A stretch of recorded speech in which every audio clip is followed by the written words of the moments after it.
Hello friends, नमस्ते। अगर आप खाने की शौकीन हैं और आपको खाना बनाना पसंद है, मेरा चैनल फूडाहॉलिक दीपा को सब्सक्राइब कर देना। अगली वीडियो के लिए बेल आइकन दबाना ना भूलें।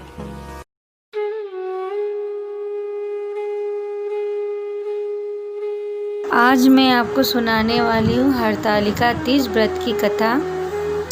तो चलिए सब साथ में सुनते हैं हरतालिका तीज व्रत की कथा।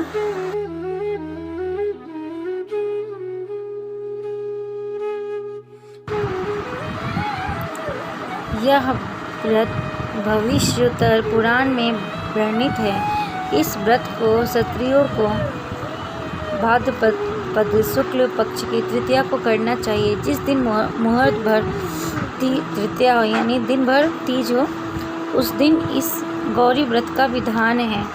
कुछ पंडित इसे तृतीया और चतुर्थी मिली हो उस दिन का उत्तम अनुष्ठान बताते हैं। इस व्रत को साधवा और विधवा दोनों ही कर सकती हैं। साधवा अपने अखंड सुहाग के लिए और विधवा शिवलोक की प्राप्ति के लिए व्रत करती हैं। देश भर में यह व्रत अलग अलग क्षेत्रों में अलग अलग नाम से अपने यहाँ की परंपरा के अनुसार होता है, लेकिन विशेष बात यह है कि उमा महेश्वर शिव पार्वती का ही व्रत होता है और कहीं कहीं तो माता पार्वती की विशेष पूजा अर्चना की जाती है। महादेव जी ने स्वयं इस व्रत को हरतालिका के विषय में पार्वती जी को बताया है कि तुम्हारी सखी तुमको हरण करके पिता के घर से वन में लेके गई थी, अतः तुम सखी द्वारा हरण की गई थी, इसलिए इसका नाम हरतालिका हुआ। और जिस दिन तुम्हारे यह व्रत पूजन किया था उस दिन हस्त नक्षत्र युक्त तीज का सोमवार था, सोमवार का दिन था, अतः सोमवार और हस्त युक्त तीज को अनुष्ठान होने पर यह व्रतराज उत्तमोत्तम फल की प्राप्ति कराता है। इस व्रत को स्त्रियों को मनोरथ पूर्ण होता है और सुख सौभाग्य की वृद्धि होती है। इस व्रत को सर्वप्रथम पति रूप में महादेव जी को प्राप्त करने के लिए हिमांचल पुत्री गौरी ने किया था। इससे यह व्रत के गौरी व्रत के नाम से भी विख्यात है। इस व्रत से उमा और महेश्वर दोनों ही प्रसन्न हो व्रती को मन वांछित वस्तु प्रदान करते हैं और उसे शिवलोक की प्राप्ति कराते हैं। इस व्रत को विधि पूर्वक करने के लिए व्रती स्त्री को प्रातः सुबह मुहूर्त में उठकर नित्य क्रम से निरुक्त होकर शंकर पार्वती जी का ध्यान करके संकल्प करना चाहिए कि मैं आज हरतालिका व्रत का श्रद्धापूर्वक पूजन अनुष्ठान करूंगी। इसके उपरांत स्नान आदि करके पवित्र हो अपने घर में पूजा घर में कदली और स्तंभ और बंधनवार से सजाएं। वहाँ गौरी युक्त महादेव जी की प्रतिमा, शिवलिंग अथवा गौरी जी का सुंदर चित्र पवित्र वेदी पर स्थापित करें। शिव जी और पार्वती जी का आवाहन करते हुए भक्ति पूर्वक षोडशोपचार विधि से पूजन अर्चना करें और इसकी कथा को अपने पति सहित सुने और सुनावें। अंत में फल फूल नैवेद्य से पूजा करें, बारंबार नमस्कार करें और कहें, हे शिव, हे कल्याणी, आपको नमस्कार है। ब्रह्मा रूपिणी जगत माता, हे सिंहवाहिनी, संसार के भय तपो से मेरी रक्षा करिए।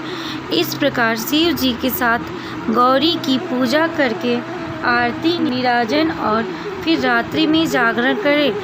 यथाशक्ति अन्न का दान दें। इस व्रत की समस्त विधि एवं महादेव जी ने जो जगत माता पार्वती को बताई उसे कथा के अंत में चलिए तो मैं सुनाती हूँ आपको हरतालिका व्रत की कथा। एक समय की बात है। एक समय परम पवित्र भूमि कैलाश पर्वत पर विशाल वट वृक्ष के नीचे भगवान शिव, माता पार्वती एवं सभी गणों के सहित अपने बाघंबर पर विराजमान थे। बलवान वीरभद्र, श्रृंगी, नंदी आदि अपने अपने पैरों पर सदा शिव के दरबार में शोभा बढ़ा रहे थे। गंधर्व, किन्नर, ऋषिगण शिव भगवान की विविध अनुष्ठान पंथ छंदों में स्तुति गान विभिन्न प्रकार के वाद्यों को बजाने में संलग्न थे। उसी शुभ अवसर पर माता पार्वती जी ने भगवान शिव से दोनों हाथ जोड़कर प्रसन्न किया कि हे महेश्वर, मेरे बड़े सौभाग्य हैं जो मैंने आपसे पति को वर्ण किया। यदि आप प्रसन्न हो तो क्या मैं जान सकती हूँ कि मैंने वो कौन सा पुण्य दान किया है जिससे आप जैसे जगत के स्वामी मेरे पति रूप में मुझे प्राप्त हुए हैं। आप अंतर्यामी हैं, यह मुझ दासी को बताने की कृपा करें। तब पार्वती जी की ऐसी प्रार्थना सुनकर शिव जी बोले, हे देवी, उस समय तुमने एक अति उत्तम पुण्य का संग्रहण किया था जो अति गुप्त व्रत है, जिसे तुमसे कहता हूँ। यह व्रत भाद्रपद यानी भादो मास के शुक्ल पक्ष की तीज का व्रत है, जो हरतालिका के नाम से प्रसिद्ध है। यह व्रत जैसे तारा गणों में चंद्रमा, 9 ग्रहों में सूर्य, वर्णों में ब्राह्मण, नदियों में गंगा, पुराणों में महाभारत, वेदों में साम, इंद्रियों में मन, ऐसा यह व्रत श्रेष्ठ है जो तीज हस्त नक्षत्र युक्त पड़े हो और भी महान पुण्यदायक होता है। ऐसा सुनकर श्री पार्वती जी ने पूछा, हे महेश्वर, मैं कब और कैसे यह व्रत करी थी? विस्तार के साथ मुझे बताएं। मुझे जानने की इच्छा है। इतना सुन भगवान शंकर बोले, हे उमा, भारतवर्ष के उत्तर में यह जो हिमालय श्रेष्ठ पर्वत है, यहाँ नाना प्रकार के धन संपदा, खनिज, वनस्पति, औषधियों से युक्त है। यह हिम शिखरों वाली चोटियों रूपी भुजाओं से आकाश को छूता है और गंगा के कलकल शब्द से शब्दयामान रहता है। यहाँ नाना प्रकार के पशु पक्षी भी चरते हैं। इसके राजा का नाम हिमांचल था। वहाँ उनके गृह में तुम भाग्यवती रानी मैना से पैदा हुई थी। तुम बाल्यकाल से ही मेरी आराधना करना प्रारंभ कर दिया था। कुछ आयु बढ़ने पर तुमने हिमालय की दुर्गम गुफाओं में जाकर सहेलियों सहित मुझे पाने के लिए 12 वर्ष का तप आरंभ किया। तुमने ग्रीष्म ऋतु में बाहर चट्टानों पर आसन लगाकर तप किया, वर्षा ऋतु में बाहर पानी में तप किया, हिम ऋतु में पानी में खड़े होकर तप किया। इस प्रकार 6 ऋतुओं तपस्या कर ली और जब मेरे दर्शन ना मिले तब तुमने उद्रमुह होकर केवल वायु सेवन किया। फिर वृक्षों के सूखे पत्ते खाकर इस शरीर को छीड़ किया। तुम्हारी इतनी कठिन तपस्या करने पर भी मैं उपयुक्त समय की प्रतीक्षा कर रहा था, जब तुम्हारी तपस्या और अधिक कठोर हो और तुम्हारे पिता के हृदय में तुम्हारे विवाह का विचार हो। इस दिन का एक दिन तुम्हारे तेजस्वी स्वरूप और तुम्हारी विवाह की योग आयु को देखकर तुम्हारे पिता को चिंता होने लगी कि मुझे अपनी ऐसी कन्या के लिए उपयुक्त वर की खोज करनी चाहिए। उन्हीं दिनों नारद जी भ्रमण करते हुए हिमाचल क्षेत्र में आए और वहां तुमको देखा। यह जानकर कि तुम राजा हिमांचल की पुत्री हो, वे तुम्हारे पिता के यहाँ गए। राजा ने अति हर्ष के साथ महर्षि का स्वागत पूजन किया और उन्हें योग्य आसन देकर उन्हें उपस्थित होने का कारण जानने का प्रयास किया। नारद जी की बातें तो सदा निराली होती ही है। उन्होंने तुम्हारे पिता से प्रश्न किया कि आप बताएं, आपके मुखमंडल पर चिंता की रेखाएं क्यों हैं? राजा ने कहा, हे तपोधन, तुम मेरी पुत्री को देख चुके हो, मुझे उसके लिए योग्य वर की चिंता सता रही है। इस पर नारद जी ने तुरंत कहा, मैं अभी वैकुंठ से आ रहा हूँ। मेरी सहमति यदि आपको स्वीकार हो तो आपकी पुत्री के लिए वैकुंठ निवासी शेषशायी भगवान विष्णु के योग्य वर हैं। वे अपनी कन्या का वरण स्वीकार कर लेंगे। आप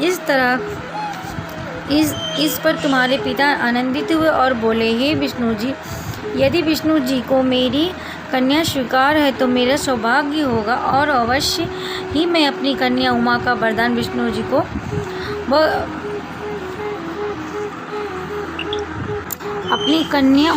वागदान विष्णु जी को करूँगा। नारद जी तो ऐसा सुनकर वैकुंठ चले गए। इधर तुम्हारे पिता महाराज हिमांचल ने प्रसन्नता के साथ तुम्हें यह समाचार सुनाया कि विष्णु जी से तुम्हारा विवाह मैंने निश्चित कर दिया है। ऐसा सुनते ही तुमने महान दुख में अपने को पाया और पिता के चले जाने के पश्चात तुम अत्यंत व्याकुल हो विलाप करने लगी, प्राण त्यागने की बात सोचने लगी। जब तुम्हारी सखी ने तुम्हें इस प्रकार दुखी देखा तो कारण पूछा और तुम्हारी सखी को यह वृत्तांत सुनाया और कहा कि तुम जानती हो कि मैं कैलाशपति महादेव के लिए तप किया है और उन्हें अपना पति मान चुकी हूँ, अतः मैं प्राण त्याग के अतिरिक्त और क्या करना चाहूँगी। तब तुम्हारी सखी ने तुम्हें सांत्वना देते हुए कहा, देवी तुम प्राण त्यागने की क्यों सोचती हो? मैं तुम्हें ऐसा स्थान पर ले चलूँगी जहाँ तुम्हें पिताजी अथवा अन्य खोज ना सकेगा। वहाँ तुम तपस्या में तब तक लीन रहना जब तक कि माहेश्वर प्रसन्न ना हो और तुम्हें वर्ण न कर ले। इस प्रकार सहमति बना तुम सखी के साथ नदी के तट पर गुफा में प्रवेश कर वहाँ मेरे नाम की तपस्या करने लगी। भाद्रपद शुक्ल के हस्त नक्षत्र युक्त तृतीया को तुमने उपवास रखकर बालू से शिवलिंग स्थापना करी और पूजन की रात्रि में जागरण किया। तब तुम्हारी तपस्या और पूजन से मैं आनंदित हो उठा और मैंने तुम्हें प्रकट होकर दर्शन दिया एवं तुमसे वरदान मांगने को कहा। तब तुमने लज्जा युक्त हो अपना सिर को झुकाए रखा और कहा, आप तो सब जानते हैं, यदि आप मुझसे प्रसन्न हैं तो मुझे अपनी अर्धांगिनी रूप में स्वीकार करें। तब प्रसन्न हो मैंने तुम्हारी मनोकामना की पूर्ति करना स्वीकार किया और कैलाश लौट आया। इधर तुम्हारे अपने घर में इस प्रकार बिना कहीं चले जाने पर तुम्हें बहुत खोजा गया। घर घर में वन में बहुत ढूंढा गया, किंतु तुम्हारे नाम मिलने पर राजा हिमांचल कहने लगी कि हमारी कन्या को कौन सा देव दानव गंधर्व किन्नर कहाँ ले गया। तुम्हारे पिता तुम्हें कहीं न पाकर और भगवान विष्णु के साथ तुम्हारे विवाह का वचन भंग होने की चिंता में दुखी हो बार मूर्छित हो गिर पड़े। इधर तुमने अपने व्रत अनुष्ठान की पूर्ति होने पर व्रत का पारण किया, समस्त पूजा सामग्री को नदी में विसर्जित कर स्नान आदि किया। उसी समय तुम्हारे नगर निवासी मंत्रीगण पिता हिमांचल के साथ वहां पहुंचे तथा तुमको सखी सहित पाकर प्रसन्नता को प्राप्त हुए। वे तुमसे लिपट कर रोने लगे और बोले, उमा तुम बिना बताए इस भयंकर वन में कैसे चली आई जहाँ सिंह व्याघ्र सर्प भालू हिंसक जीवों का निवास है। यहाँ तुम अब तक रही, चलो अब घर चलो। देखो तुम्हारी माता सभी तुमसे इस प्रकार चले आने से दुखी है। यह सुनकर तुमने कहा, पिताजी आपने जो मेरा विवाह विष्णु जी के साथ करना स्वीकार किया है, इससे मैं इसी वन में रहकर अपने प्राण विसर्जन करूंगी। मैं सदाशिव शंकर को अपना पति मान चुकी हूँ और उन्होंने भी वर्ण किया स्वीकार कर लिया है, अतः ये तात मुझे घर चलने को मत कहिए। ऐसा सुनकर महाराज हिमांचल दुखी हुए और बोले, हे पुत्री शोक मत करो, मैं तुम्हारा विवाह विष्णु जी के साथ कदापि नहीं करूँगा और तुम्हारा अभिष्ट वर जो तुम्हें प्राप्त है उन्हीं सदाशिव के साथ तुम्हारा विवाह करूँगा। अब घर चलो। इतना सुनकर तुम खुशी खुशी अपनी सहेली साथ नगर आई और अपनी माता सहेलियों से मिली। तभी सभी और आनंद और प्रसन्नता छा गई। एक शुभ मुहूर्त में वेद विधि के साथ तुम्हारे पिता हिमांचल माता महारानी मैना ने हमारे साथ तुम्हारा विवाह कर दिया। हे पार्वती, उसी व्रत के प्रभाव से तुमने ऐसे सौभाग्य को प्राप्त किया है। हे भद्राज, मैंने अब तक किसी को नहीं बताया है। हे सौभाग्यशालिनी शैली ने जो तुम्हारा हरण कर हिमांचल की गुफा में रखकर तीज के दिन जो मेरा व्रत कराया, इसी से नाम हरितालिका तीज व्रत पड़ा और सब व्रतों का व्रतराज हुआ। भोलेनाथ शिव शंकर से यह सब प्राचीन कथा सुनकर माता पार्वती अति प्रसन्न हुई और बोली, प्रभु आपने मेरे साथ में अपने मिलने की कथा सुनाकर मुझे प्रसन्न किया, पर इस व्रत के करने का जो विधान है वह इसमें प्राप्त होने वाले फल मुझे नहीं बताया। कृपा करके मुझे करने की विधि और पृथक पृथक फल सुनाएं। इतना सुनकर भगवान सदाशिव ने कहा, प्रिय मैं इस व्रतराज का विधान तथा फल तुम्हें सुनाता हूँ। यह व्रत सौभाग्यवती नारियों तथा सुंदर गुणवान पति चाहने वाली कन्याओं को करना चाहिए। भाद्रपद के शुक्ल पक्ष की तृतीया की शाम को आरंभ करते हुए इस तीज के व्रत को धारण करें। व्रत निराहार अथवा बिना आहार और निर्जला करना चाहिए। भगवान शिव की सरोवर या मिट्टी की प्रतिमाओं को एक सुंदर वेदी पर स्थापना करें। केले पुष्प आदि के खंभे स्थापित करके रेशमी वस्त्र के चंदोवा ताने, फिर स्तुति गान बाद मेरी शंख मृदंग झांझ आदि से रात्रि जागरण करना चाहिए। प्राप्त भगवान शिव के पूजन के बाद फल फूल पकवान लड्डू मेवा तरह तरह के भोग की सामग्री समर्पण करें। फिर भगवान को द्रव्य, अन्न, वस्त्र, पात्र आदि का दान श्रद्धा युक्त करना चाहिए। भगवान शिव को हर वस्तु पंचाक्षरी मंत्र से नमः शिवाय कहकर अर्पण करना चाहिए। भगवान के समय अपनी इच्छा जो हो भगवान के सामने प्रेषित करके प्रणाम करें। फिर पार्वती जी से प्रार्थना करें।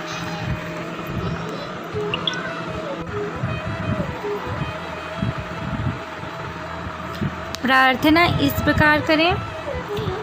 जय जग माता मेरी भाग्य विधाता, तुम हो पार्वती शिव की प्यारी, तुम ममता माता आनंद पुरारी, सभी संतों में रेख तुम्हारी, जय हो आनंद दाता। इच्छित वर मैं तुमसे पाऊँ, भूल चुक सब दुख न उठाऊँ, भाव भक्ति से तुमको पाऊँ, कर दो पूर्ण बाता। इस तरह माता पार्वती से प्रार्थना के बाद पुष्पों को दोनों हाथों में लेकर पुष्पांजलि समर्पित करें। फिर चतुर्थी के शिवलिंग, नदी या तालाब में विसर्जन करें। फिर 3 ब्राह्मणों को भोजन कराएं, दक्षिणा देवें। इस प्रकार यह व्रत पूर्ण करने से नारी सौभाग्यवती होती है और धन्य पुत्र और नाती पोतों से सुखी होकर जीवन व्यतीत करती हैं। कन्याओं को व्रत करने से कुलीन, विद्वान, धनवान वर प्राप्त होने का सौभाग्य मिलता है। हे देवी, जो सौभाग्यवती नारी इस व्रत को नहीं धारण करती वह बार बार विधवा एवं पुत्र शोक को प्राप्त होती हैं। जो नारी तृतीया के दिन व्रत रहकर चोरी से अन्न खाती हैं वह सुकरी का जन्म पाती हैं। जो फल खाती हैं वो बंदरिया की योनि प्राप्त करती हैं। जो जल पीती हैं वो जोग का जन्म लेती हैं। जो दूध पीती हैं वो सर्पणी का जन्म ग्रहण करती हैं। और जो नारी मांस खाती हैं वो बाघनी होती हैं। और जो दही खाती हैं वो बिल्ली का जन्म पाती हैं। जो मिठाई खाती हैं वो चींटी के जन्म को धारण करती हैं। जो सब चीज़ें खाती हैं वो मक्खी का जन्म लेती हैं। जो उस दिन सोती हैं वह अजगरी योनि को प्राप्त करती हैं। और जो नारी अपने पति को धोखा देती है वह मुर्गी का जन्म धारण करती हैं। हे उमा, जो इस व्रत को सदा विधि से पूर्ण धारण करती हैं वह मुझसा पति प्राप्त करती हैं तथा दूसरे जन्म में तुम्हारे समान रूपवान हो करके इस संसार में उत्तम धाम सुख भोग प्राप्त होती हैं। इस व्रत को करने के बाद नारियाँ शिवलोक की वासनी होती है। तो बोलो श्री शंकर भगवान की जय। तो फ्रेंड्स, कैसे लगी आपको ये हरितालिका तीज व्रत की कथा? कमेंट में ज़रूर बताइएगा और मेरी कहानी को ज़रूर सुनिएगा। तब तक के लिए नमस्ते, मिलते हैं अगले वीडियो में।